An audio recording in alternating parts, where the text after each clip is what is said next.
एखादा कुठलाही छोटासा प्रोजेक्ट किंवा छोटासा उपक्रम ज्यावेळेस आपल्याला हाताळावा लागतो त्यावेळेस ते करत असताना खूप सारे हात, खूप सारे त्याला आपण ब्रेन म्हणूया, त्या कार्यक्रमासाठी, त्या उपकेंद्रासाठी झटत असतात आणि त्यावेळेस तो सक्सेसफुल होतो. बरोबर.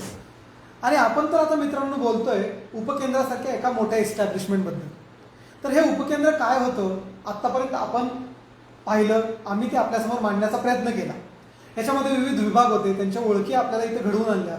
पण खास करून हा आजचा जो एपिसोड आहे त्या एपिसोडचं एक महत्त्वाचं जे रिझन आहे ते हे आहे की हा कार्यक्रम जो सक्सेसफुल झाला, ज्या उपकेंद्राबद्दल आपण एवढं बोललो, भरभरून बोललो, ज्या उपकेंद्राची माहिती या आपण विद्यार्थ्यांना आणि त्यांच्या पालकांना दिली, ते उपकेंद्र उभारलं असेल किंवा त्या उपकेंद्राची एवढी प्रगती झाली असेल, ती प्रगती जी होते ही होण्यासाठी हजारो हातांचं श्रेय, हजारो हातांची मदत त्याला लागत असते.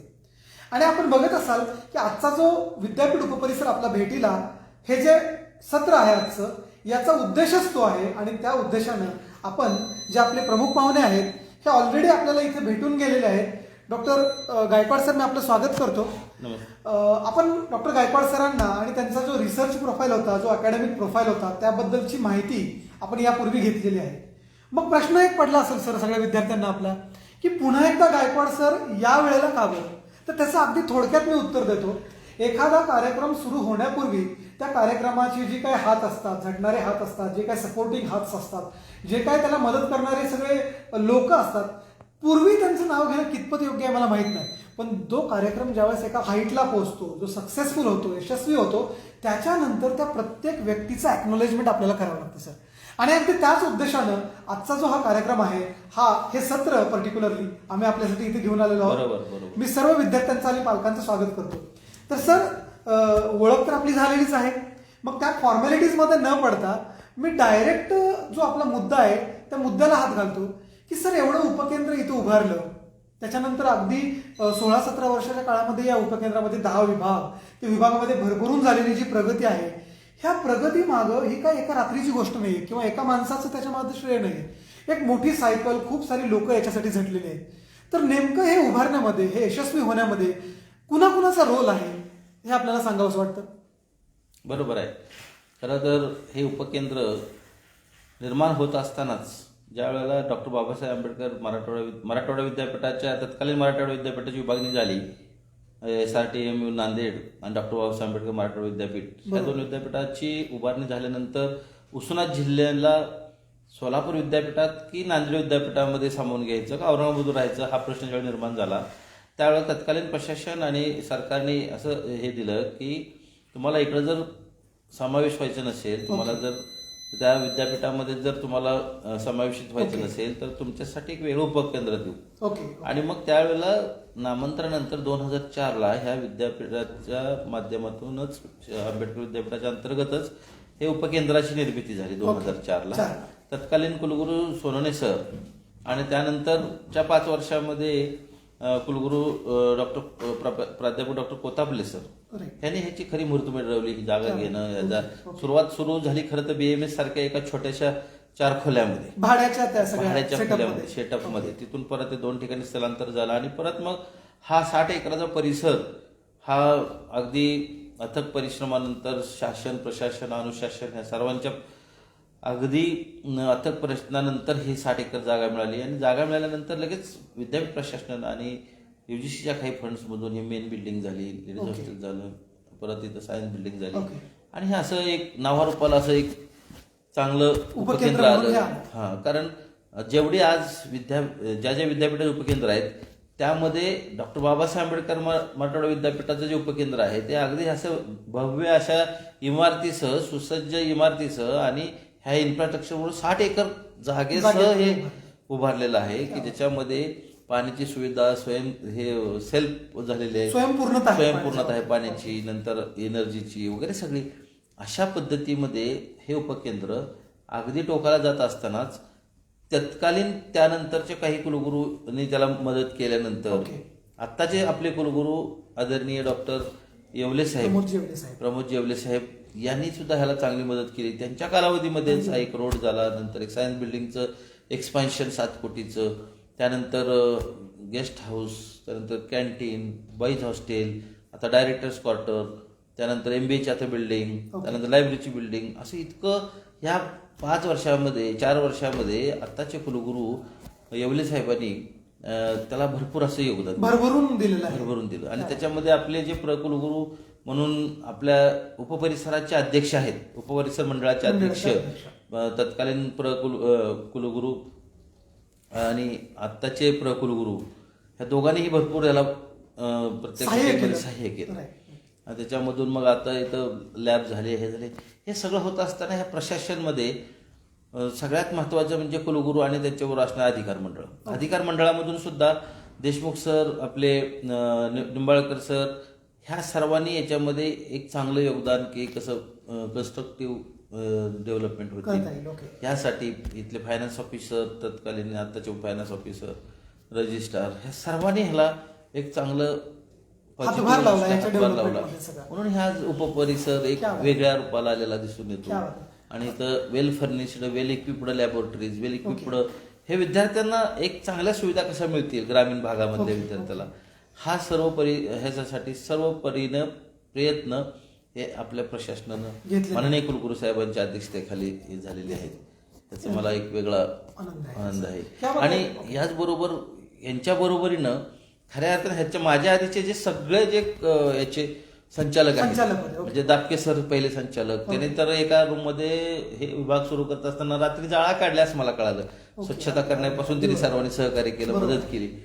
दापके सरांच्या नंतर मोहेकर सरांच्या नंतर साळुंके मॅडम आल्या, साळुंके मॅडम नंतर आमचे देशमुख सर, हे सगळे जे प्राचार्य मंडळी होती, हे आपल्या आपल्या कॉलेजची जी शिस्त होती त्या शिस्तीतच ह्या विभागाची, उपपरिसराची अशी विकास त्यांनी केला. म्हणजे जी शिस्त त्या महाविद्यालयांना होती, इतिहास होता, ती शिस्त इकडे आणण्याचा प्रयत्न या लोकांनी केला. त्यात दापके सरांचं मोठं योगदान आहे, मोहेकर सरांचं, दापके सर आणि साळुंके मॅडम, जयसिंगराव देशमुख सर, ह्यांचे मोठे योगदान आहेत.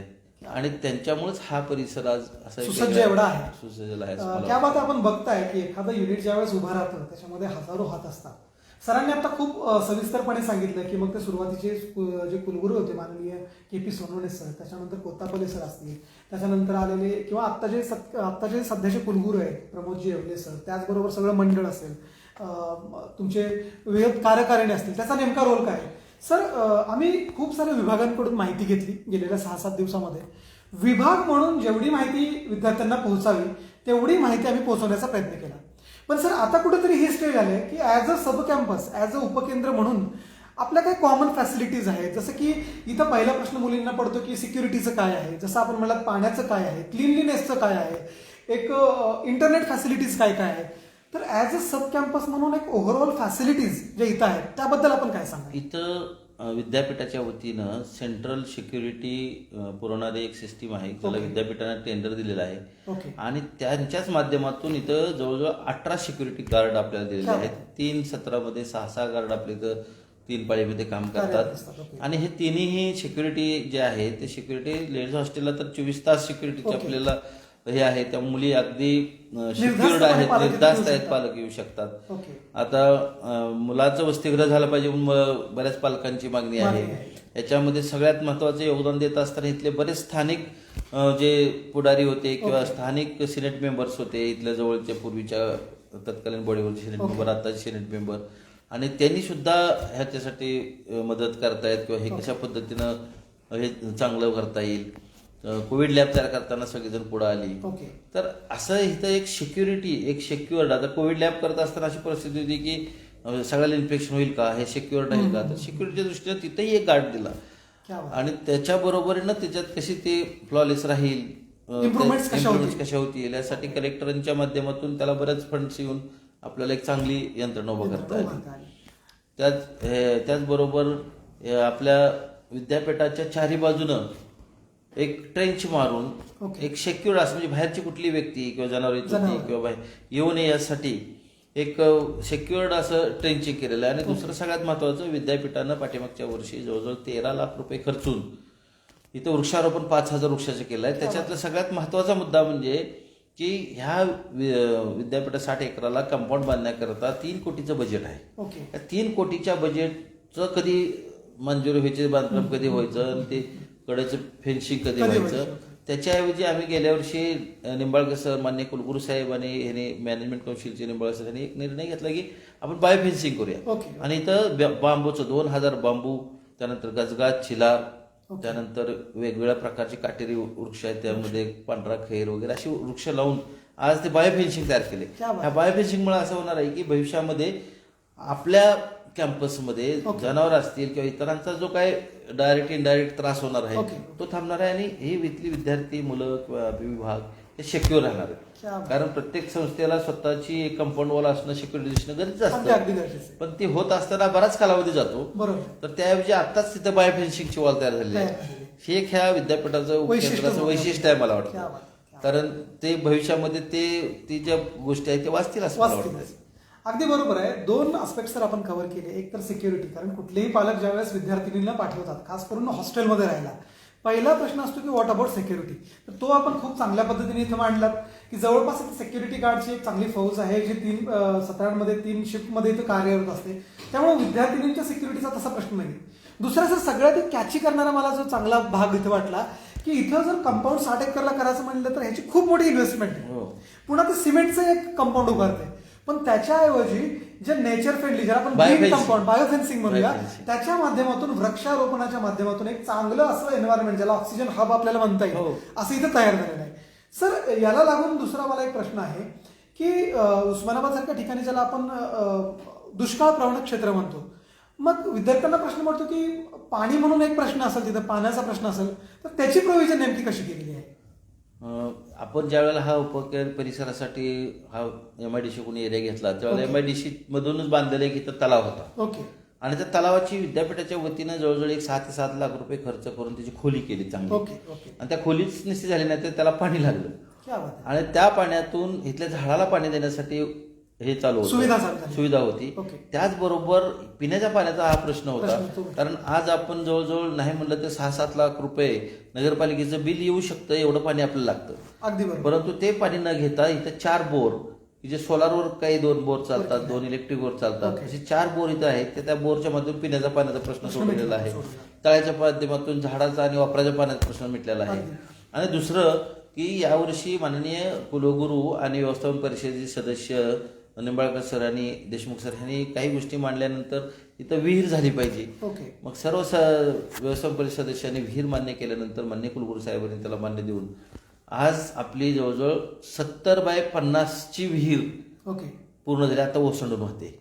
अशा उन्हाळ्यामध्ये सुद्धा ते 30 फूट पाणी होतं त्याच्यामध्ये, अगदी क्रिस्टल क्लिअर वॉटर होतं की जे पाणी गोड पाणी म्हणून पुढच्या वर्षी विद्यार्थ्यांना प्यायला मिळतं. पिण्यास योग्य असं पिण्यास योग्य पाणी आहे, आता वापरण्यास योग्य. त्यामुळं किती कॅम्पस वाढला तर आपल्याला उपकेंद्रामध्ये विद्यार्थ्यांच्यासाठी जो पाण्याचा प्रश्न असतो, विद्यार्थ्यांच्या हॉस्टेलला पाणी नाही मिळालं की विद्यार्थी रस्त्यावर येतो, विद्यार्थी रस्त्यावर येतो, किंवा असंही होतं. पाणी हे महत्वाची गोष्ट आहे. हॉस्टेल इतकी मुलं राहतात म्हणजे प्रत्येक विद्यार्थी हा प्रश्न विद्यापीठामध्ये प्रश्न असतो. त्यावेळेला महानगरपालिका पाणी सोडत नाही, इथले प्रॉब्लेम येतात आणि मग इथं पाण्याचा दुर्भिक्ष निर्माण होतं. आपल्या विद्यापीठ तसं होणार नाही. आपले स्वयंपूर्ण अशी विहीर आणि तळं आहे, 4 बोर आहेत. त्यामुळे ह्या विद्यार्थ्यांचा पाण्याचा प्रश्न हा आता कायमचा मिटलेला आहे मला तरी वाटते. सर एक दुसरा प्रश्न असतो, आपण विद्यार्थी म्हणून, पालक म्हणून खूप साऱ्या सुविधा, खूप सारे डिपार्टमेंट्स आपण देत आहोत.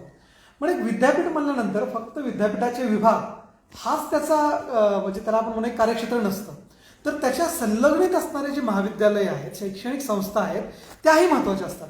नेमकं त्या संस्थांसाठी, त्या महाविद्यालयांसाठी उपकेंद्र म्हणून आपलं काय काम चालू आहे, काय रोल आहे? खरं तर उपकेंद्र स्थापना पाठीमागचा शासनाचा किंवा जो युनिव्हर्सिटी ऍक्टचा तोच उद्देश आहे की जे महाविद्यालय म्हणजे जे विद्यापीठाच्या मुख्य परिसरापासून जिल्हे लांब आहेत त्यांच्यासाठी उपपरिसर किंवा एक PG सेंटर किंवा उपकेंद्र चालू करायचं. तसं हे उपकेंद्र सुरू होत असताना 300 किलोमीटर औरंगाबादपासून आहे आणि इथून परत पुढं 70 किलोमीटर दुसरं महाविद्यालय आहे. म्हणजे शेवटचं महाविद्यालय हे जवळजवळ 380 ते 400 किलोमीटर ह्याच्यापासून लांब आहे, दूर आहे. आणि या उपपरिसर जे आहे उस्मानाबाद आहे याच्या परिघामधील 70-80 किलोमीटरची सगळी 70 ते 80 महाविद्यालय आहेत. त्या महाविद्यालयांना त्यांची जी काही विद्यार्थ्या मार्कलिस्ट असतील, मेमो असतील, डिग्री सर्टिफिकेट असतील, त्यांचे काही काही जे फॉर्म भरायचे असतात, एलिजिबिलिटी असतात, सगळ्या गोष्टी या कॉलेजच्या विद्यापीठामध्ये पोहोचवणं, परत ते घेऊन येणं. मग इथून एक क्लार्क जाणार, तिथं परत त्याचा मुक्काम पडणार, एका दिवसात काम नाही झालं तर मुक्काम पडणार, मग मुक्काम राहायचं कुठं, 2-3 दिवस त्याचे जायचे. Okay okay. हा प्रश्न हे करून आपल्या विद्यापीठाच्या उपपरिसरामध्ये विद्यार्थी सुविधा केंद्र माननीय कुलगुरू डॉक्टर प्रमोद येवले सरांनी सुरू केलं. क्या बात आहे. आणि त्या सुविधा केंद्राच्या माध्यमातून विद्यार्थ्यांना इथं सगळ्या प्रकारच्या स्क्रिप्ट, सगळ्या प्रकारच्या सुविधा इथं मिळतात. विद्यार्थ्याचे फॉर्म भरणं, परीक्षा जे काय लेट फीजनं फॉर्म एखादा विद्यार्थ्याचा आला तर तो सुद्धा इथं स्वीकारणं, तो तिथे नेऊन पोहोचवणं, कुठल्याही क्लार्कला, कुठल्याही महाविद्यालयाच्या प्राचार्यांना किंवा विद्यार्थ्यांना जिल्ह्यातल्या आता औरंगाबाद जायला लागत जायची गरज नाही. ते इथंच सगळ्या गोष्टी आता सॉल्व्ह ओके, होतात. ओके. ते आलेले सर्टिफिकेट पण इथंच मिळतात. मिळतात. त्यांच्या ह्या सुविधा चांगल्या झालेल्या चांगल्या आहेत. झालेल्या आहेत. त्यामुळे आज ते विद्यार्थी ते हे आहेत, समाधानी समाधानी आहेत. परंतु तशा बऱ्याच गोष्टी ह्या काही गोष्टी इथंही काही पार्शियल तिथे जाऊन भरायला लागतात. ओके. तो थोडा भाग आहे तसा राहणार काही प्रशासनाच्या दृष्टीनं असणार. जे म्हणजे जे गरजेचं आहे तिकडचं त्यासाठी जावं लागतं. पण बऱ्याच गोष्टी इथं आपण आज सॉल्व्ह सॉल्व्ह केलेलं आहे. तर आपण पाहताय की फक्त एक विद्यापीठाचं उपपरिसर आणि त्याचे विभाग म्हणूनच नाहीये, तर आसपासच्या संलग्नित महाविद्यालयाचं सुद्धा एक सुविधा केंद्र, विद्यार्थ्यांसाठी एक सुविधा केंद्र म्हणून हे उपकेंद्र खूप चांगलं काम करतं. सर, आपण संलग्नित महाविद्यालयांबद्दल बोललो. आता एखादं युनिट ज्यावेळेस असतं, एज्युकेशन युनिट, तर शैक्षणिक विभागांपासून काही इतरही विभाग असतात.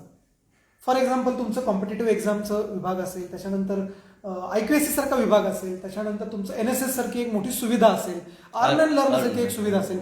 तर अशा नेमक्या किती समित्या, किती सुविधा या उपकेंद्रात कार्यरत आहेत?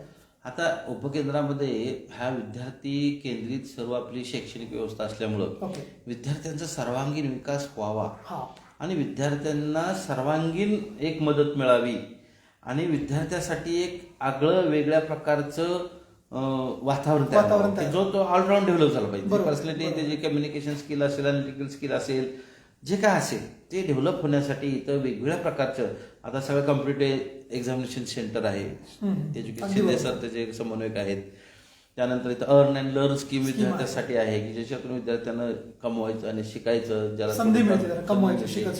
विद्यापीठ त्यासाठी 10 लाख रुपये तरतूद करतो. दर महिन्याला 2,000 रुपये त्या विद्यार्थ्यांना एका विद्यार्थ्याला मेहनताना मिळतो, ज्यात त्याचे मेसचा खर्च वाचू शकतो, भागतो. जवळजवळ अशी आपल्या इथं आता जवळ 70 मुलं काम करतात. 10% मुलं, 600 पैकी 70 मुलं काम करतायत त्याच्यामध्ये. आणि त्या योगदान देऊन मुलं काही स्वच्छते करतात, काही थोडं वेगवेगळ्या प्रकार आपल्या स्किल प्रमाणे त्यांना कामं दिली. आणि त्याबरोबरच विद्यार्थी कल्याणचा विभाग आहे. विद्यार्थ्यासाठी वेगवेगळ्या प्रकारच्या व्याख्यानं किंवा वेगवेगळ्या प्रकारच्या योजना राबवल्या जातात. त्यानंतर NSS आहे की NSS मध्ये विद्यार्थ्यांना एक स्वतःचं वेगळी ओळख किंवा स्वतःचा एक इगो असतो ते घालण्यासाठी, म्हणजे समाजात जाऊन स्वच्छतेचं काम केल्यानंतर त्याचा कसा इगो शिडरीप उगळून पडतात. हे NSSचं एक सारखं माध्यम आहे की तेही इथं 300 विद्यार्थ्यांचं युनिट आहे. 3 युनिट्स आहेत आणि ते विद्यार्थी जाऊन श्रमदानाच्या माध्यमातून गावामध्ये एक वेगळ्या प्रकारचं एक त्यांच्यात कल्चर निर्माण होतं की बाबा ते प्रशासन असेल, तिथलं गावातील ग्रामपंचायत असेल, गावातली संस्कृती असेल, त्या गावातील चाली रूढी परंपरा असतील. नंतर हे विद्यार्थी वेगवेगळ्या वर्गातले असतात, वेगवेगळ्या गावातले असतात, वेगवेगळ्या जातीची, धर्माची, वेगवेगळ्या पंथाचे असतात, ग्रामीण असतात. ह्या सर्वांचं टीम वर्क पण एकत्र येतात आणि त्यांना हे जे एक्सचेंज ऑफ थॉट्स नॉलेज होतं त्यातून त्यांची पर्सनॅलिटी डेव्हलप होते. आणि हे NSS असं इथं इतकं कार्यरत आहे आणि त्याचा जिल्हा समन्वयक पण आपल्याकडे आहे. त्यामुळे सब सेंटरमध्ये अशा वेगवेगळ्या ऍक्टिव्हिटी येणाऱ्या विद्यार्थ्यांसाठी अतिशय सुंदर असे उपक्रम आहेत की ज्याच्यातून हे होतंय. त्याच्यातून मॅनेजमेंट सारखा एक मोठा इथं विभाग आहे की ज्याच्यामध्ये जवळजवळ एक 7 ते 8 स्पेशलायझेशन आहेत. मी बघितलं त्या स्पेशलायझेशन मधून जे विद्यार्थी तयार होतात ते बाहेरचं प्लेसमेंट होतातच, परंतु मॅनेजमेंटचे प्राध्यापक आणि ते विद्यार्थी इथल्या उपपरिसराच्या विद्यार्थ्यांसाठी वेगळ्या प्रकारचे पर्सनल डेव्हलपमेंट, कम्युनिटी स्किलचे जे कोर्सेस आहेत, वेगळ्या प्रकारला सहज मिळतात, त्याचे छोटे छोटे वर्कशॉप घेतात. हा त्या विद्यार्थ्यांना फायदा आहे. त्यांनी अरेंज केल्या वर्कशॉपमध्ये या विद्यार्थ्यांना सहभागी होते, ह्यांना त्या कॉन्फरन्समध्ये याच्यामधून अनुभव मिळतो. हा एक वेगळ्या प्रकारची इंटरॅक्शनच आहे ना, देवाणघेवाण विद्यार्थ्यांना. आपण बघताय म्हणजे शैक्षणिक विभाग जेवढे सक्षम आहेत त्यालाच जे काही सपोर्टिंग विभाग आहेत तेही अतिशय सक्षमरित्या इथं काम करत आहेत. सर, जसं विद्यापीठाच्या माध्यमातून विद्यापीठाच्या कार्यक्षेत्रात जी लोक चांगली कार्य करणारे असतात आणि त्यांचं बघून ते दीपस्तंभ म्हणून पुढच्या लोकांसाठी प्रेरणा देतात, तर असं उपकेंद्रामार्फत ही जीवन गौरव जो पुरस्कार सुरू झाला, आम्हाला त्याच्याबद्दल एक थोडीशी माहिती आपण द्यावी. हा, कसं आहे की विद्यापीठाचा वर्धापन दिन हा 23 ऑगस्टला असतो आणि उपकेंद्राचा 16 ऑगस्टला आहे. मग विद्यापीठाचा एक जीवन गौरव पुरस्कार देऊन चारही जिल्ह्यामधला जे एक चांगला शैक्षणिक काम केलेला शैक्षणिक, व्यक्ती सामाजिक शैक्षणिक सामाजिक उन्नती केलेला आणि ह्या विद्यापीठाशी निगडीत असणारा, शिक्षणाशी संबंधित असणारा किंवा ह्या विद्यापीठाच्या योगदानामध्ये सहभाग देणारा अशा व्यक्तीचं नामांकन केलं जातं. मग तसंच उपपरिसराच्या माध्यमातून उस्मानाबाद जिल्ह्याचा हा उपपरिसर होत असताना जे जे काही इथल्या उस्मानाबाद जिल्ह्यातल्या जे शैक्षणिक विभूती आहेत, मोठ्या मोठे महान महर्षी, शिक्षण महर्षी आहेत किंवा शिक्षणामध्ये काम केलेले व्यक्ती आहेत, त्यांच्यासाठी सुद्धा एक स्फूर्तिदायक असं काहीतरी असावं म्हणून हा जीवन गौरव पुरस्काराने सन्मानित केलं जातं. आणि तोही चांगला उपक्रम आहे. तो दरवर्षी 16 ऑगस्टला अतिशय उत्साहानं पार पडतो. त्याच्यामध्ये विद्यापीठाच्या उभारणीमध्ये उपपरिसर उभारणीमध्ये असणारा प्रत्येक घटक त्या दिवशी तो उपस्थित असतो. ओके सर, आपण जीवन गौरवाबद्दल सांगितलं, त्याच्यातून ऑब्व्हियसली म्हणजे एक दीपस्तंभ आपण लोकांना दर्शवतो आणि ते मग बघून लोक मग समाजकार्य असेल स्वतःला त्यात झोकून देतात. सर, आता आपण कोविड सारख्या एका मोठ्या महामारीला फेस केलं, तर त्याच्यामधला सगळ्यात मोठा जो आपण म्हणूया की भाग होता तो होता भीती. म्हणजे कोविडमध्ये लोक त्या आजारानं कमी मिली पण भीतीनं जास्त मिली, असा प्रकार झाला. मग हा कोविड म्हणून याच्याबद्दल काहीतरी अवेअरनेस करावा. एक शैक्षणिक लॅब तर आपली खूपच म्हणजे चांगलीच आहे, मोठा प्रयोग होता तो, आणि त्याच्यातून एवढे आपण इथल्या लेवलला एवढे टेस्टिंग केल्या, त्याच्यामध्ये ते हेल्प आपली झालीच. विद्यार्थी निडरपणे समोरे गेले आणि स्वतःहून व्हॉलंटिअरली ते लॅबमध्ये कार्यरत राहते. पण अवेअरनेस म्हणून आपण त्या बाबतीत काय केलं का? खरं तर कसं आहे की ज्या वेळेला पहिल्यांदा हा कोविड आला, कोविडचा फोबिया असा होता, हात लावला की कोविड होतं असं सगळं ते दाखवतं टीव्हीला. त्यामुळे कुठेही कोणाला हात लावताना भीती वाटत होती. बरोबर. त्यामुळे त्याची जी सर्वांगीण माहिती होती लोकांना नव्हती. बरोबर. आणि ती माहिती करण्याकरिता त्या वेळेला म्हणजे 2000 साली पहिल्यांदा अगदी फर्स्ट टाइम इथं या उपपरिसरामधील प्राध्यापक आमचे अमृतराव सर म्हणून आहेत, मॅनेजमेंट विभागाचे विभाग प्रमुख, त्याने गुगल फॉर्म तयार केला. आणि विशेष म्हणजे बघा, तो गुगल फॉर्म तयार केल्यानंतर तो गुगल फॉर्म ज्या वेळेला त्याचे काही प्रश्नावली होते आणि ते प्रश्न सोडवले की ते गुगल फॉर्ममध्ये कोविड विषयीची माहिती होती आणि त्या आतुरतेने सोडवायची. मग ते लगेच खाली सर्टिफिकेट जनरेट व्हायचं, सर्टिफिकेट मिळायचं. आणि विद्यापीठात सर्टिफिकेट मिळतं म्हणल्यानंतर बऱ्याच विद्यार्थ्यांनी, मला वाटतं की जवळजवळ महाराष्ट्रच नाही तर देशभरातील नव्हे आंतरराष्ट्रीय ठिकाणी असणारे आपले काही विद्यार्थ्यांनी सुद्धा ते गुगल फॉर्म भरले आणि त्या गुगल फॉर्म मधून आपलं एक रेकॉर्ड झालं सगळ्यात अतिउच्च की म्हणजे हा उपपरिसर जवळजवळ जागतिक स्तरावरती कोविडच्या माध्यमातून पहिला पोहोचला. आणि हे मॅनेजमेंटच्या विभागाने ह्या उपपरिसराचे एक चांगलं अतिशय उत्तम काम केलं. अवेअरनेसचं जे काम होतं गुगल फॉर्मच्या माध्यमातून, आणि ते सुरू झाल्यानंतर परत महाराष्ट्रामधल्या असंख्य विद्यापीठामधल्या असंख्य महाविद्यालयामधल्या प्राध्यापकांनी हे गुगल फॉर्म करून आपली आपली प्रश्नावली सुरू केली. आणि इतकं म्हणजे हे सुरुवात झाली. मला असं नमूद करायचं आहे की पहिली सुरुवात ही उपपरिसरातून मॅनेजमेंट विभागातून सुरू झाली. मी इथं जॉईन व्हायच्या आधी खरं तर मी त्याची प्रश्नपत्रिका मी सुद्धा सहभाग घेतला होता. आणि इथं आल्यानंतर परत बऱ्याच महाविद्यालयांनी तो घेतला. हा एक अतिशय वेगळा मैलाचा दगड आहे की आधी अवेअरनेसमध्ये. आणि त्यावेळेला त्याच परिस्थितीमध्ये आपल्या विभागामध्ये एक कलेक्टर आणि इथल्या स्थानिक जे सगळे प्रतिनिधी होते, निंबाळकर सर म्हणून इथले मॅनेजमेंट कौन्सिल मेंबर आणि कुलगुरू साहेबांच्या ह्याच्यातून एक लगेच इथं लॅब 2 कोटीची उभारली. ती लॅब घेत असताना बऱ्याच विद्यापीठामध्ये लॅबला विरोध झाला, नाही आमच्या विद्यार्थ्याला इन्फेक्शन होईल, मला प्राध्यापकाला होईल म्हणून तरी कोणी घेतलं नाही. पण इथं ती लॅब सुद्धा उभारली आणि अवेअरनेसमुळे लॅबमधली भीती गेली. आणि लॅबमध्ये इथल्याच ह्याचे जवळजवळ 15 विद्यार्थी रात्रंदिवस काम केले, कुणाला इन्फेक्शन झालं नाही. आणि 6.5 ते 7 लाख पेशंटचं अनालिसिस, जवळजवळ केसेसचं अनालिसिस हे केलं. म्हणजे इतकं सगळं हे जे वातावरण इको फ्रेंडली, हे या उपपरिसराचा एक खऱ्या अर्थानं म्हणजे डॉक्टर बाबासाहेब आंबेडकर मराठवाडा विद्यापीठामध्ये एक मुख्य परिसरामध्ये आणि इथं लॅब 2 लॅब असणारं एकमेव विद्यापीठ आणि देशामध्ये कोविड विषयी अवेअरनेस करणारं ही पहिलं विद्यापीठ असं मला वाटतं. म्हणजे कोविड सारख्या ह्याच्यात मोठ्यामध्ये. आणि त्यानंतर मग हे बघून शासनाने सुद्धा वेगवेगळ्या प्रकारच्या अशा अवेअरनेस पॉम्पलेट्स काढले, नंतर काही पीपीटी काढल्या, मग अवेअरनेस करायला लागले. मग शासन पण जागा झालं की अवेअरनेस करणं गरजेचं आहे. मग सेकंड लॉटमध्ये जरा थोडं ह्या सगळ्या गोष्टी कमी होती. थर्ड लॉटमध्ये पण घाबरलीच नाही. तिसऱ्या लॉट सिम्पली असं म्हटलं जातं की एखादं संकट ज्यावेळेस येतं त्या संकटाला हरवण्यासाठी अगोदर तुम्हाला ते संकट जाणून घ्यावं लागतं. आणि त्या जाणून घेण्यासाठी जो अवेअरनेस होता तो अवेअरनेस झाला, हा एक भाग झाला. दुसरी महत्वाची गोष्ट आमच्या उपकेंद्रासाठी जर एक गौरवास्पद सांगायची म्हणलं तर जी लॅब होती त्या लॅबमध्ये मायक्रोबायोलॉजी डिपार्टमेंटचे विद्यार्थी ते स्वतःहून पुढे आले हो की तेवढी म्हणजे एकीकडे परिस्थिती अशी होती की कुणी कप जरी धरला चहा जरी धरला तरी ते पुणे लोक टाकून द्यायचे त्याला हात पण लावत नव्हते आणि हे विद्यार्थी स्वतःहून व्हॉलंटरीली पुढे आले आणि त्यांनी हे कार्य केलं रात्रंदिवस केलं रात्रंदिवस कार्य केलं हो. क्या बात आहे खूप छान सर आपण ऑलमोस्ट बऱ्याचशा अँगलला आता टच केलेलं आहे सर विद्यापीठ म्हणल्यानंतर एक त्याला आपण म्हणू एक स्टँडर्डायझेशन टेस्ट करण्यासाठी किंवा एक स्वतःची परीक्षा म्हणून एक भाग असतो तो विद्यापीठाची असते नॅक हो. तर हे विद्यापीठाचं ज्यावेळेस नॅक आतापर्यंत बरेचदा झालं तर त्या नॅक मध्ये विद्यापीठ उपपरिसर म्हणून आपल्या उपपरिसराचा नेमका रोल काय राहिलेला आहे विद्यापीठाचं ज्या नॅकचा जो सेल आहे आणि आपल्या उपपरिसराचा आहे ते दोन्ही त्यांच्या मार्गदर्शनाखाली चालत असतात. ह्याच्यापूर्वी डॉक्टर अमृतराव सर म्हणून आपल्या इथं मॅनेजमेंटचे त्याचे समन्वयक होते ओके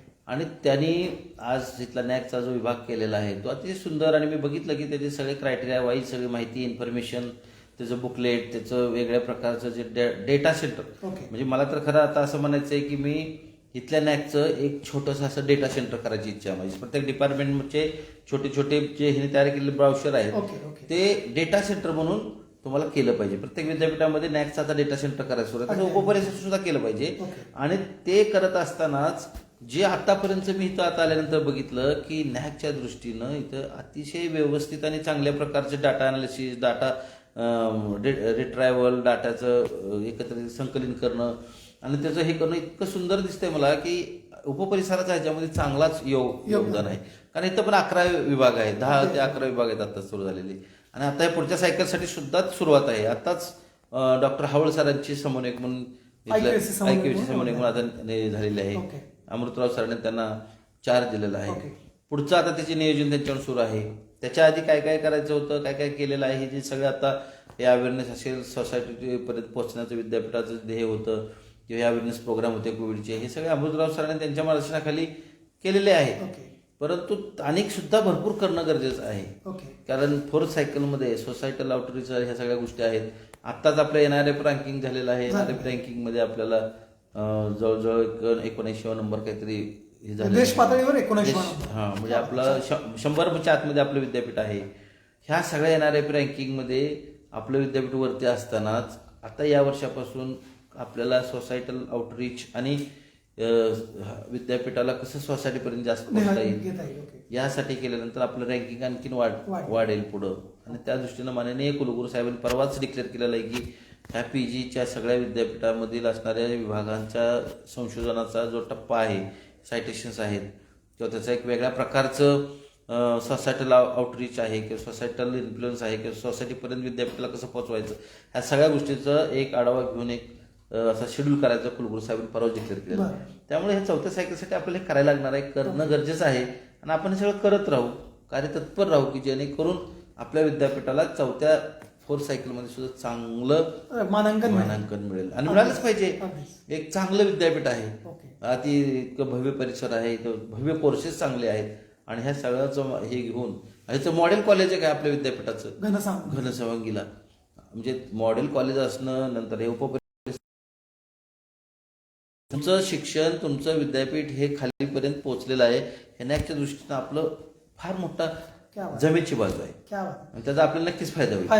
सर स्ट्रेंथ हा शब्द आपण उद्गारला अगदी त्याच धाग्याला पुढे जातो मी आपल्याला एक आता अगदी एक रॅपिड टेस्ट घेतल्यासारखं घ्यायचंय विभागाचं नाव आणि त्याची स्ट्रेंथ एवढं आपण सांगायचं 10 विभाग 10 स्ट्रेंथ. ओके डेफिनेटली सांगू कारण आहेत स्ट्रेंथ आहे त्यांच्या. ओके आपण त्या सांगाव्यात की विभागानुसार प्रत्येकाची एक स्ट्रेंथ सांगावी आपण सांगा.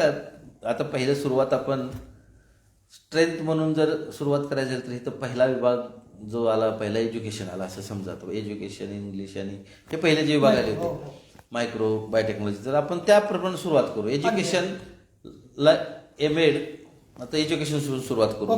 तुम्ही त्याप्रमाणे प्रत्येक विभागाचं हे करा मी बोलत राहील. तर आता एज्युकेशन हा विभाग इथं सुरू झाला. एज्युकेशनचा एमएड विभाग आहे की एमएडचा इथं ग्रँटेबल विभाग आहे. ह्या ग्रँटेबल विभागामध्ये विद्यार्थ्यांसाठी वेगळ्या प्रकारच्या एज्युकेशनल मेथॉडॉलॉजीज किंवा जे टीचिंग मेथॉडॉलॉजीज आणि तिथल्या हायस्कूलच्या शिक्षकांचं इथं ट्रेनिंग घेणं त्यांना वेगळ्या प्रकारचे रिसोर्स तयार करून देणं ही एक स्ट्रेंथ आहे. फक्त दिसतं एमएडचे विद्यार्थी तयार करणंच असं नाही आणि इतकं त्यांना सचोटीबद्ध स्ट्रिक्टपणे शिकवलं जातं की इथं आमच्याकडे इनटेक 50 असून ही 30 आमच्याकडे येतो का, तर बाकीच्या कॉलेजेसला येऊन जाऊन करून काही विद्यार्थी परीक्षा ओके कोर्सेस करतो. आमच्याकडे 100% Attendance. अटेंडन्स आणि स्ट्रिक्ट असल्यामुळे फुल जागा भरत नाही. पण ही एक स्ट्रेंथ आहे Strength. की चांगला आणि quality based right educational teaching methods जास्त महत्व केले जातात. तर डिपार्टमेंट दुसरा इंग्रजी विभाग. आता इंग्रजी विभाग, इंग्रजी सारखा विभाग की जिथं ह्या ग्रामीण भागामध्ये जवळजवळ 24 विद्यार्थ्यांची कम्युनिकेशन म्हणजे language lab language language lab म्हणजे जे फोनेटिक असेल, इंग्लिश कम्युनिकेशन असेल, लिसनिंग स्किल्स असतील, ग्रामर्स असतील, ह्या ज्या त्या कम्युनिकेशन स्किल मधल्या आहेत त्यासाठी लॅब आणि त्या विद्यार्थ्यांचं ते इंग्लिश डिपार्टमेंट फक्त त्यांच्याच विद्यार्थ्यांचं घेत नाही, तर इथल्या असणाऱ्या परिसरामधल्या इतर विभागांच्यासाठी छोटे छोटे कोर्सेस घेतं. त्यामुळे विद्यार्थी खेड्यातला असला तरी आज इंग्लिशमध्ये एक चांगला फ्लुएंटली बोलू शकतो. असं आहे. Department number 3 sir microbiology. Microbiology तर एवढी स्ट्रेंथ आहे की मायक्रोबायोलॉजीमध्ये जे विद्यार्थी जवळजवळ आता 40ची स्ट्रेंथ आहे, गेल्या बरोबर. वर्षी 35ची, दरवर्षी जेवढे विद्यार्थी बाहेर पडतात 100% ऍब्सॉर्ब होतात. क्या बात आहे. आणि आता कोविडमध्ये लॅबमध्ये काम केले विद्यार्थी तर 1-1 लाख रुपयाचं पॅकेज घेऊन आज चांगल्या इन्स्टिट्यूटमध्ये सिरम सारख्या लॅबमध्ये आज ते काम करतात क्या विद्यार्थी. तेच नाही तर आणखीन इतर ह्याच्यामध्ये काम करतात. आता हे मायक्रोबायोलॉजी तर 100% प्लेसमेंट असल्यामुळे आम्हाला CHB शिकवायला स्टाफ मिळत नाही, बाहेर मिळत सगळे 100% प्लेसमेंट चालू आहे. म्हणजे 100% प्लेसमेंट हे मायक्रोबायोलॉजीचं स्ट्रेंथ स्ट्रेंथ आहे. Okay. Department of chemistry. Chemistry डिपार्टमेंटमध्ये म्हणजे आमच्या ड्रग ड्रग केमिस्ट्रीचं स्पेशलायझेशन अॅनालिटिकल केमिस्ट्री आहे आणि ऑर्गॅनिक केमिस्ट्री आहे. तिन्ही आपल्याकडे जरा, त्यामुळे इथं जे विद्यार्थी ऍडमिशन घेतात ते ऍडमिशन घेतल्यानंतर तिथं सुद्धा जवळजवळ आम्हाला 13 CHBचे स्टाफ भरायला लागतात. हो, पण तिथेही मिळत नाहीत कारण सगळे ते विद्यार्थी कुठेतरी बाहेर हायर एज्युकेशनसाठी किंवा इंडस्ट्रीमध्ये किंवा ह्याच्यामध्ये ते प्लेसमेंट लगेच ऑब्झर्व होतात. ती त्यांची स्ट्रेंथ आहे. आणि 3 स्टाफ आहेत, परंतु तेही तेवढ्या जवळजवळ 150 विद्यार्थ्यांचं चांगलं ग्रूमिंग करतात. क्या बात आहे. आणि ते विद्यार्थी म्हणजे आपल्या इथं आता तसंच आहे की मायक्रोबायोलॉजीला 2च आहेत, इकडं केमिस्ट्रीला 3च आहेत, पण त्या कमी स्टाफमध्ये सुद्धा चांगल्या पद्धतीचं नवीन जागा भरलेल्या नसताना सुद्धा चांगल्या प्रकारचं आउटपुट मिळतं. Sir department of biotechnology. Department of biotechnology तर वेल नोन आहे ओके. की ज्या बायोटेक्नॉलॉजी डिपार्टमेंटमधून आज इथले प्राध्यापक ह्याला JNU मध्ये प्राध्यापक गेलेले आहेत. खरात सर म्हणून प्राध्यापक डॉक्टर खरात सर, आणि ते तिथं आंतरराष्ट्रीय स्तरावर त्या संशोधन करतात. ते इथं असताना त्यांचं संशोधन सुरू होतं आणि ते आणि आता कुलकर्णी सरांच्या माध्यमातून वेगळ्या प्रकारचे जे बायोकल्चर्स किंवा जे ऑर्गॅनिक फर्टिलायझर्स तयार करता येते की ज्याचा फायदा शेतकऱ्यासाठी भविष्यामध्ये चांगला होणार आहे. त्यांचे आता त्यांनी सांगितलंच आहे त्यांच्या त्यामुळे त्यांची एक स्ट्रेंथ आहे ही सुद्धा. भविष्यामध्ये त्या विभागाकडून आणखीन एक चांगल्या पद्धतीच्या कशा बायोटेक्नॉलॉजिकली एक साऊंड प्रॉडक्ट किंवा स्टार्टअप आणता येतील ह्याचा आमचा एक मानस आहे. म्हणजे मी स्वतः बायोटेक्नॉलॉजी माझं रिसर्च आहे, त्यामुळे मी त्याच्यामध्ये काही थोडं आता इनपुट द्यायचं माझं म्हणजे समाजापर्यंत त्यात शेती आणि शेतीजन्य जे समाज आहे त्याच्यापर्यंत पोहोचण्याचं काम बायोटेक्नॉलॉजी मार्फत चांगलं होतं. रिसर्च खूप चांगला आहे. सर पुढचं डिपार्टमेंट आहे department of water and land management. Department of water land मॅनेजमेंटची स्ट्रेंथ सांगायची म्हणजे की ते मुळातच देशामध्ये आणि महाराष्ट्रामध्ये एका शिक्षण संस्थेचा एकमेव आहे की जो नीड बेस्ड गव्हर्नमेंटच्या ह्याच्याकडून तो त्या पद्धतीनं मान्य झालेला आहे. आणि तिथून पास आउट होणारा प्रत्येक विद्यार्थी हा गव्हर्नमेंटच्या इरिगेशन डिपार्टमेंट असतील किंवा गव्हर्नमेंटचे जे काही पाणी पुरवठा वगैरे असे संबंधित विभाग आहेत, मंत्रालयातले आहेत, जिल्हा परिषदमधले आहेत, तिथं ते काय करतायत 100% प्लेसमेंट देतात. त्यानंतर त्यांनी एक लॅब तयार केलेली आहे की वॉटर अँड सॉईल अनालिसिसची, की ज्याच्या माध्यमातून आज एक स्ट्रेंथ होणार आहे की इथल्या शेतकऱ्याचं सॉईलचा प्रोफाईल ठरवणं, त्याचं अनालिसिस करणं, वॉटरचं अनालिसिस करणं हा एक त्याची स्ट्रॉंग बाजू आहे. सर डिपार्टमेंट ऑफ ड्रामा आणि फोक आर्ट्स. ड्रामा आणि फोक आर्ट्स आताच 3 वर्षापूर्वी सुरू झालंय, परंतु त्या विभागानं आज एवढा मोठा ठसा उमटवला आहे की इथं आजूबाजूच्या खेड्यामध्ये वेगवेगळे असे प्रश्न घेऊन ते ड्रामाच्या किंवा नाटकाच्या किंवा लघु नाटकाच्या माध्यमातून आज ते समाजात जाऊन संध्याकाळच्या वेळेला नाटकं करतात, शहरामध्ये करतात. आज त्यामुळे आमचा उपरिसर समाजापर्यंत चालला, माहिती होतंय आणि लोकांना एक आतुरता वाटते की अशा. आणि इथल्या जी लोककला आहेत, उस्मानाबादच्या मराठवाड्याच्या ज्या लोककला आहेत हा लोककला देश पातळीच नव्हे तर आंतरराष्ट्रीय पातळीवर जाण्यासाठी म्हणून कसं करता येईल त्यासाठी हा विभाग कार्यरत कार्यरत आहे आहे. आणि भविष्यामध्ये ते नक्की करेल असं मला वाटतं. क्या बात. तर समाज प्रबोधन किंवा ज्याला देश पातळीवर इथल्या लोककला आहे ते घेऊन जाण्याचं काम आहे ते ड्रामा करतो. सर पुढचा विभाग आहे department of physics. Department of physics सुद्धा आत्ताच 4 वर्षापूर्वी सुरू झालेला आहे. त्याही विभागामध्ये इलेक्ट्रॉनिक्स विभाग आणि जे इलेक्ट्रॉनिक्स सारखे काही काम आहेत की त्याच्यामध्ये नॉन डिस्ट्रक्टिव्ह म्हणजे काही गोष्टी ज्या आपल्याला इन्फ्रारेड स्कॅनरच्या माध्यमातून झिरो म्हणजे बायोडायव्हर्सिटी असेल तुमची Okay, किंवा जे okay. काही क्रॉप असेल त्याचं डिस्ट्रक्शन न करता फक्त स्कॅनिंगच्या माध्यमातून त्याला मिनरल्स वॉटर्स त्याला काय गरज आहे कशाची गरज ते अनालिसिसचे सेन्सर टाईप टेक्नॉलॉजी कशी करता येईल यासाठी तिथले प्राध्यापक आता कार्यरत आहेत. क्या बात. आणि ते जर झालं तर भविष्यामध्ये इथं असणारा जो ॲग्रिकल्चरल प्रोफाईल असेल किंवा तिथं असणारा जो बायोडायव्हर्सिटी इस्रायलच्या तंत्रज्ञानावरती सॉईलला म्हणजे तुम्हाला कॉम्प्युटराइज्ड ऍप्लिकेशन्स तयार करून ओके. त्याला मिनरल्स कशी देता येतील झिरो डॅमेज ऍप्लिकेशन तयार होतील. करून त्याची कशी ग्रोथ अँड प्रोडक्ट वाढवता येईल असं आता त्यांचाही मानस आहे आणि त्यांची एक स्ट्रेंथ आहे त्यांनी आता काम चालू आहे त्याच्यावर त्यांचं. सर पुढचा विभाग आहे डिपार्टमेंट ऑफ मॅथमॅटिक्स.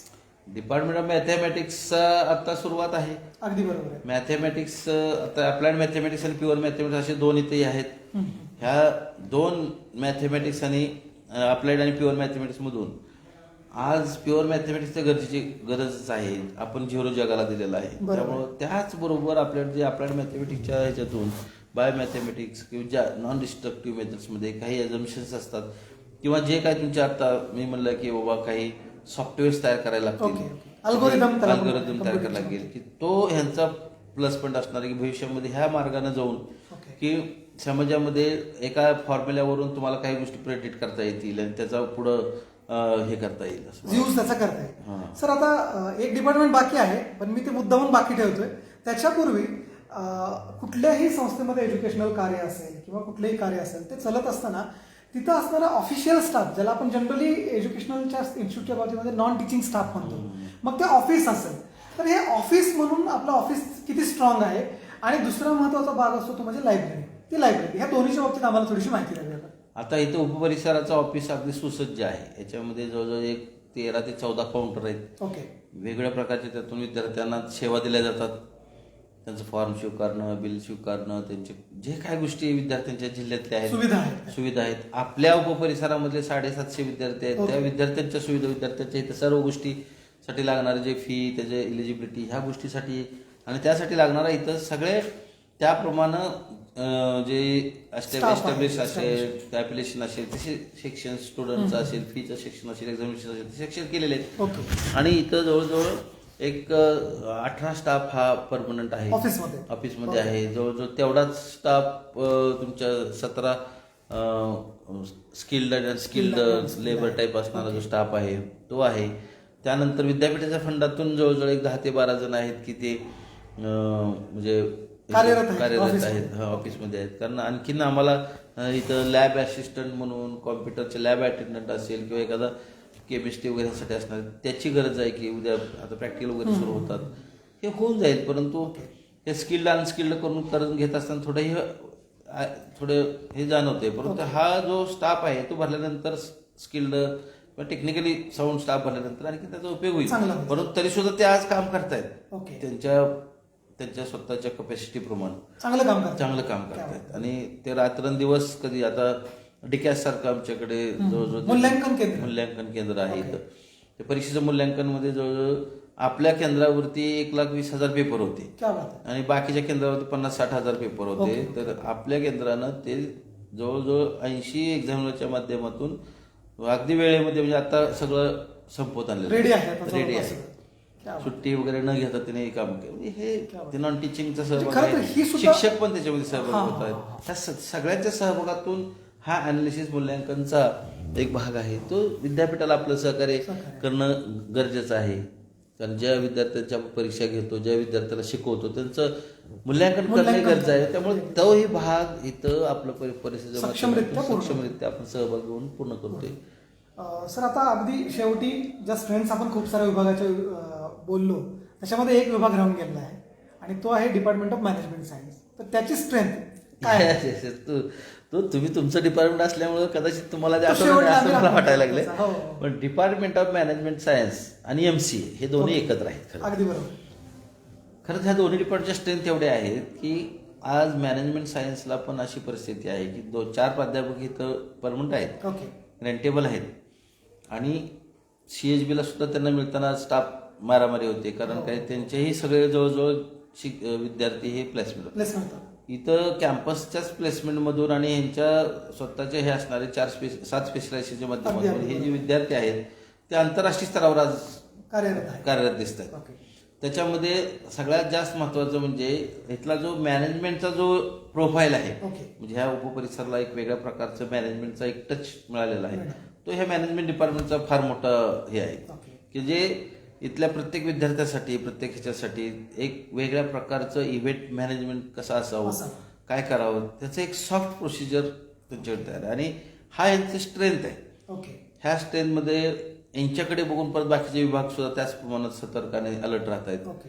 हे गरजेचं आहे. बरं. त्याबरोबरच मॅनेजमेंट बरोबरच MCA जो आहे, मास्टर ऑफ कॉम्प्युटर ऍप्लिकेशन, हे ह्या विभागांतर्गत चालतंय. परंतु त्यांनाही इतकं हे आहे की ते विद्यार्थी 100% प्लेस होतात. अगदी बरोबर. आणि त्या प्लेसमेंट बरोबरच भविष्यामध्ये येणारे जे काही नवीन नवीन कोर्सेस आहेत आता, जे गरजेचं आहे किंवा आर्टिफिशियल इंटेलिजन्स असेल, मशीन लर्निंग असेल, हे कोर्सेस आता जगामध्ये हाय ह्याला चालले, तेही चालू करण्याच्या दृष्टीनं हे विभाग हे पॉझिटिव्हली हे करतोय. स्ट्रेंथ आहे. हा स्ट्रेंथ आहे. आणि तेवढंच नाही तर ह्या विभागाचे हे जे स्टाफ आहेत ते स्टाफ इथले जे काय आमच्याकडे कोण कॉम्प्युटरला बाकीचं हे करायला येत नाही, पण युनिकच्या सारखं तिकडून इथं शिक्षण येणार मग करणार, त्यापेक्षा हेच स्टाफ इथल्या कॉम्प्युटर इंटरनेटची देखभाल करणं, बघणं, विद्यार्थी वगैरे माध्यमातून, हे मोठी स्ट्रेंथ आहे. ओके. भविष्यामध्ये हे दोन्ही विभाग खरं तर एक चांगल्या बिल्डिंगमध्ये गेल्यानंतर, म्हणजे त्यांची सुसज्ज बिल्डिंग अतिशय वेगळ्या पद्धतीनं आज तिचं आर्किटेक्चर प्लॅन झालेलं आहे. क्या बात आहे. ओके. ते झाल्यानंतर हे जगातलं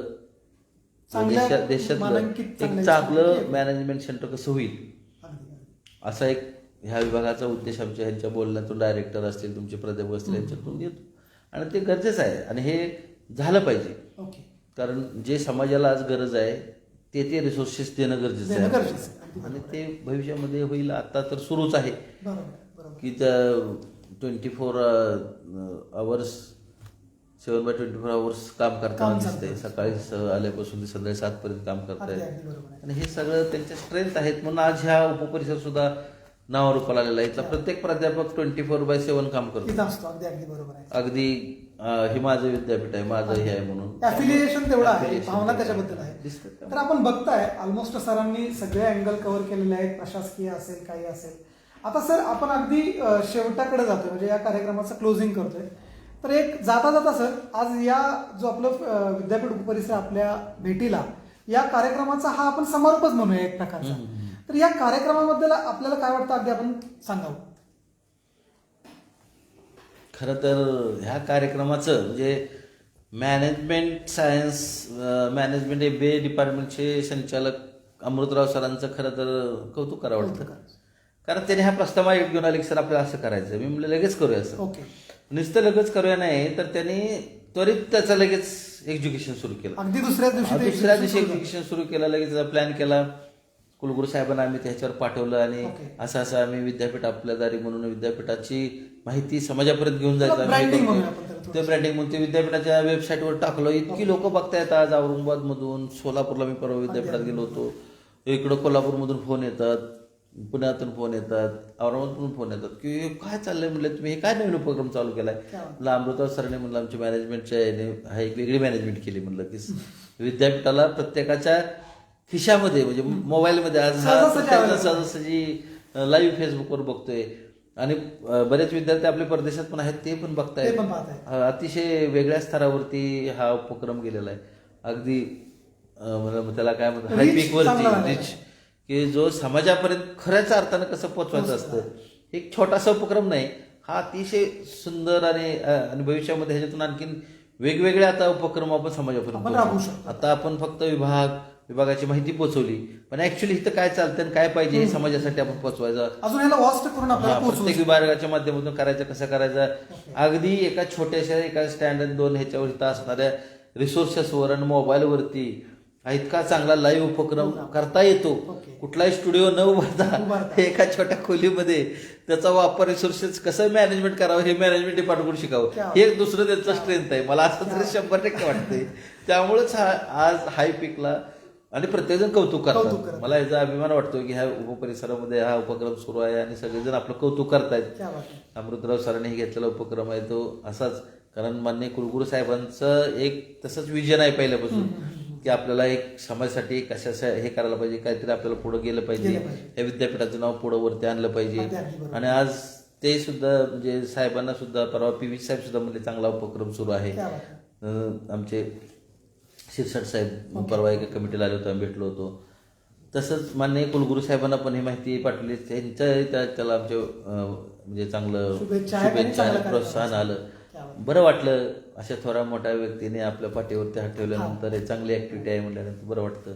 त्याचा आम्हाला मनस्वी आनंद होतो.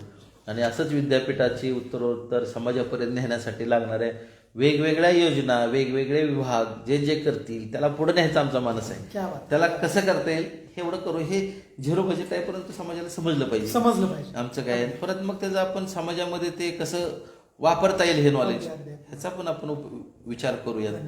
सर धन्यवाद. तर आपण बघताय सर, आपण स्वतः इथं सर आम्ही हा प्रोग्राम घेतला. हा प्रोग्राम घेत असताना सर मी मगाशीच म्हणलं की कुठलाही कार्यक्रम ज्यावेळेस समारोपाकडे जात असतो, यशस्वी होत असतो, त्याच्यासाठी खूप साऱ्या लोकांचं मार्गदर्शन, खूप साऱ्या लोकांचं पाठीवरची थाप जी आपण म्हणलात ती गरजेची असते. सर कदाचित आता हा आपला शेवटचा एपिसोड आहे आणि त्याच्यानुसार हीच ती योग्य वेळ आहे की आपण ज्यांचे कुणाचे हात आपल्या पाठीवरती आहेत, मार्गदर्शन आहे, त्याचं अॅक्नॉलेजमेंट केलं पाहिजे. तर सर्वप्रथम या कार्यक्रमासाठी आम्हाला मार्गदर्शक म्हणून मार्गदर्शन केलं आणि लगेच परवानगी दिली असे डॉक्टर गायकवाड सर यांचे मी सर्वप्रथम आभार मानतो. त्याचबरोबर नवीन नवीन उपक्रम हे समाजापर्यंत, विद्यार्थ्यांपर्यंत घेऊन जावं, विभाग विद्यार्थ्यांपर्यंत पोहोचावं, चांगलं काम सगळ्यांनी अहोरात्र करत राहावं अशी नेहमी आम्हाला सांगणं ज्यांचं असतं ते आमचे आदरणीय कुलगुरू डॉक्टर प्रमोदजी येवले सर यांचंही इथं मी धन्यवाद मानतो. आपल्याला हे करायला पूर्ण अधिकार दिलेला आहे. त्याचबरोबर आपले कुलगुरू माननीय श्याम शिरसाट सर आहेत, आपल्या कुलसचिव आहेत डॉक्टर सूर्यवंशी मॅडम आहेत, या सर्वांचे मी आभार मानतो. त्याचबरोबर जे आपले फायनान्स अँड अकाउंट्स ऑफिसर आहेत डॉक्टर जाधव सर, त्यांचेही आभार. त्याचबरोबर जे विविध फॅकल्टी आहेत त्यांचे जे अधिष्ठाता आहेत, डॉक्टर सर्वदे सर असतील, डॉक्टर सोनकांबळे मॅडम असतील, डॉक्टर अमृतकर सर असतील, डॉक्टर वायकर सर असतील, हे लोक सुद्धा आम्हाला नेहमी मार्गदर्शन करत असतात. आम्ही त्यांचे खूप आभारी आहोत.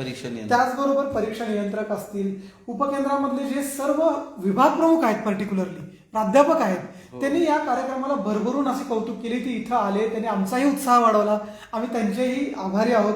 त्याचबरोबर सर विद्यापीठ प्रशासन चालत असताना हे प्रशासन जनरली दिसतं, त्याच्या मागे एक बॉडी असते, त्याला आपण प्राधिकरण म्हणतो. त्यातलं एक व्यवस्थापन परिषद आहे, त्याच्यानंतर अधिसभा ही एक बॉडी आहे.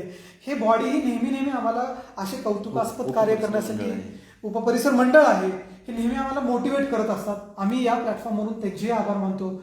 आणि सगळ्यात महत्वाचं सर एक सांगायला इथं आनंद होतो की आजच्या घडीला आपले जवळपास जे व्ह्यूज आहेत हे 15,000च्या पुढे हे जे व्ह्यूअर झालेले आहेत. तर ज्या पद्धतीनं प्रेक्षकांनी, पालकांनी, मित्रपरिवारांनी जे आम्हाला सहकार्य केलं, जो एक आम्हाला सपोर्ट केला आणि आम्हाला एक नवीन उमेद दिली चांगले कार्यक्रम करण्यासाठी, त्या सर्वांचे मी इथं आभार मानतो आणि मी आपल्या सर्वांची रजा घेतो. धन्यवाद.